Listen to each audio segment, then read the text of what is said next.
तो दोस्तों बहुत सारे भाई लोगों का वेटिंग था कि पावर स्टार पवन सिंह जी की पत्नी ज्योति सिंह जी कौन सा जो कि शहर से चुनाव लड़ने वाले या फिर कौन सा जिला से लड़ने वाले। तो दोस्तों फाइनली बहुत बड़ा खुशखबरी निकल कर आ चुका दोस्तों। ज्योति सिंह जी के इंस्टाग्राम आईडी की ओर से कुछ ही देर पहले उनके भाई ने पोस्ट किए है, जो कि साफ साफ कैप्शन पे लिखे है, नबीनगर, डेहरी और काराकाट से लड़ेंगे चुनाव ज्योति सिंह दी। जी हाँ दोस्तों, बहुत ही बड़ा आज मैं आप सभी को बिगेस्ट अपडेट दे दिया हूँ।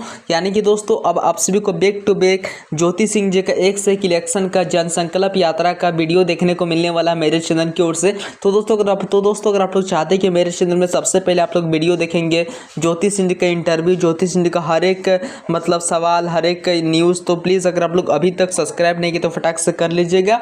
और दोस्तों मैं आप सभी को बता दूं कि इस बार ज्योति सिंह जी जीतने का 90% से भी ज़्यादा चांस है। और आप सभी क्या लगता है, आप सभी वोट देने वाले हैं कि नहीं ज्योति सिंह जी को, ये भी मुझे कमेंट बॉक्स में आप लोग अपना राय ओपिनियन जरूर शेयर कर दीजिएगा। थैंक यू दोस्तों, मिलते हैं इस नेक्स्ट वीडियो के। जैसे कुछ अपडेट आएगा ज्योति सिंह जी के बारे में आप सभी को अपने चैनल के माध्यम से मैं बैक टू बैक हर पल लेटेस्ट अपडेट का जानकारी देता रहूँगा। Thank you.